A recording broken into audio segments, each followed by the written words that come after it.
అందరికీ నమస్తే. Welcome back to my channel V for vocabulary in Telugu. ముందుగా లాస్ట్ వీడియోలో ఇచ్చినటువంటి ఛాలెంజ్కి కరెక్ట్గా ఆన్సర్ చేసిన వాళ్ళు సంయుక్త గారు, నిత్యశ్రీ గారు, నీలు గారు, దాసు గారు, కృష్ణకుమారి గారు, సునీల్ గారు, చందు గారండి. సో అసలు మనం ఇచ్చిన వర్డ్ ఏంటి, దాన్ని ఫుల్ ఫ్లెడ్జ్డ్గా దాని మీనింగ్ అని ఇప్పుడు మనం నేర్చుకుందాం.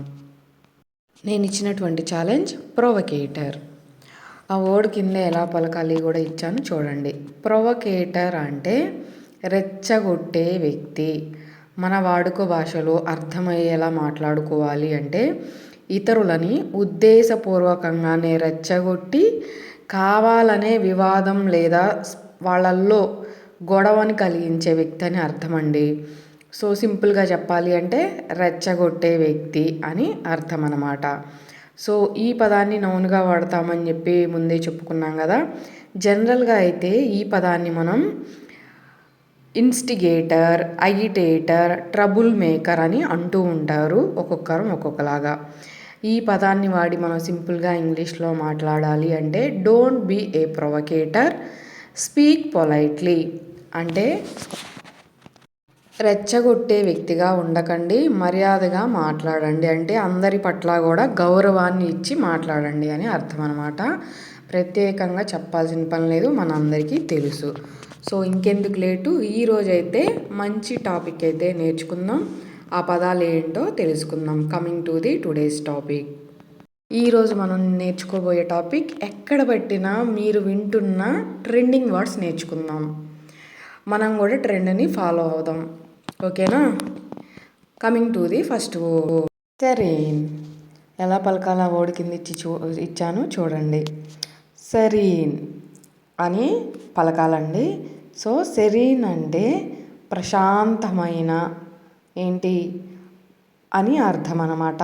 చాలా మనసుకి ఉల్లాసంగా, ఉత్సాహంగా ఉండే ఏదైనా సరే మనం అడ్వాన్స్డ్ లెవెల్లో చెప్పాలంటే సెరీన్ అని వాడతామండి. ఇది ఒక లక్షణాన్ని, గుణాన్ని తెలియజేస్తుంది కాబట్టి అడ్జెక్టివ్ కింద వాడతామన్నమాట.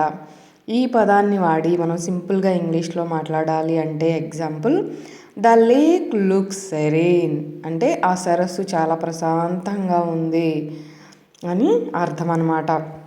సో మీకు ఎప్పుడు చెప్పిన విధంగానే మరిన్ని ఎగ్జాంపుల్స్ కింద కమెంట్ సెక్షన్లో పిన్ చేస్తాను, కావాల్సిన వాళ్ళు చూడండి. Next wholesome.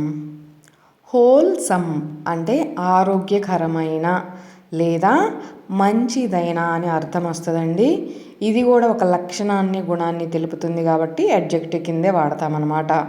సో ఈ పదాన్ని వాడి మనం సింపుల్గా ఇంగ్లీష్లో మాట్లాడాలి అంటే example, this is a wholesome meal అంటే ఇది ఒక ఆరోగ్యకరమైన భోజనం అని అర్థం అన్నమాట.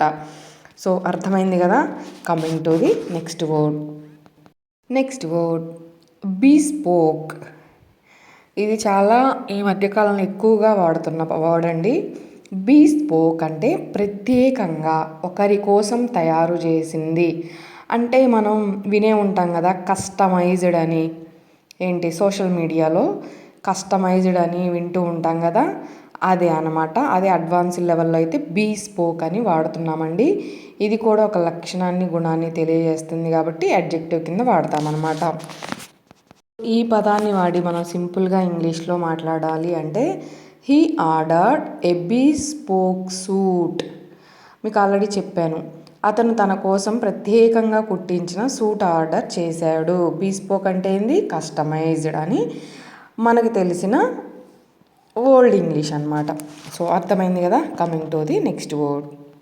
Next word premium. మీరు ఈ వర్డ్ వినే ఉంటారు, ప్రీమియం అని. ప్రీమియం క్వాలిటీ క్లోత్స్ అని, ప్రీమియం గ్రోసరీ అని చెప్పి, ప్రీమియం క్వాలిటీ గోల్డ్ చైన్స్ అని చెప్పి ఇట్లా రకరకాలుగా వాడుతున్నారు. అసలు ప్రీమియం అంటే అత్యుత్తమ నాణ్యత కలిగిన, అంటే దానిలో ఇంకెలాంటి కల్తీ లేనటువంటి అంత ప్యూర్ అనమాట. అధిక స్థాయిలో ప్యూర్, కంప్లీట్ ప్యూర్ని ఏమంటాం, ప్రీమియం అంటాం అడ్వాన్స్డ్ లెవెల్లో. సో ఇది కూడా లక్షణాన్ని, గుణాన్ని తెలియజేస్తుంది కాబట్టి దీన్ని కూడా అడ్జెక్టివ్ కిందే వాడతామండి. ఈ పదాన్ని వాడి మనం సింపుల్గా ఇంగ్లీష్లో మాట్లాడాలి అంటే this is a premium coffee. ఇది అత్యుత్తమ నాణ్యత కలిగిన కాఫీ, ఎలాంటి కల్తీ లేని కాఫీ అని అర్థం అన్నమాట. సో అర్థమైంది కదా. ఈరోజు నేను మీకు ఇవ్వబోయే ఛాలెంజ్ ఎలిగెంట్. ఖచ్చితంగా కమెంట్ సెక్షన్లో కమెంట్ చేయడం అయితే మర్చిపోవద్దు. జూలై ఎండింగ్లో చిట్స్ అయితే మీ అందరికీ యూస్ఫుల్ అనే అనుకుంటున్నాను. మీకు నచ్చితేనే లైక్ చేయండి, నచ్చితేనే హైప్ చేయండి. సో మీకు నచ్చి ఇంకొక నలుగురికి ఉపయోగం ఉంది అంటేనే షేర్ చేయండి మర్చిపోకుండా. తప్పకుండా మీరు ఈరోజే చూస్తున్నట్లయితే నచ్చితేనే సబ్స్క్రైబ్ చేసుకోండి. Thanks for watching my video. Thanks for your great support.